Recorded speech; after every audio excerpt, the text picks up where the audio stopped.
to Jay and said, I want to be on your podcast. Okay. So it wasn't like completely fluke.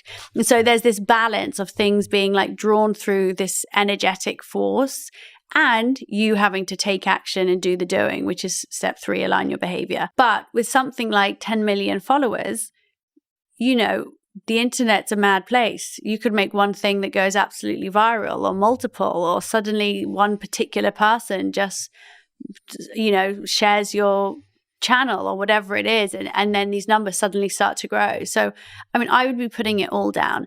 The only thing I wouldn't be putting down is something like win the lottery. Okay. Because that is just luck.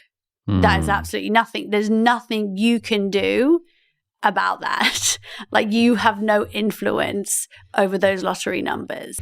So manifesting the weather to be nice on my wedding day, probably a bad idea. Because I can't really do anything about the weather on my wedding day. Yeah. Okay.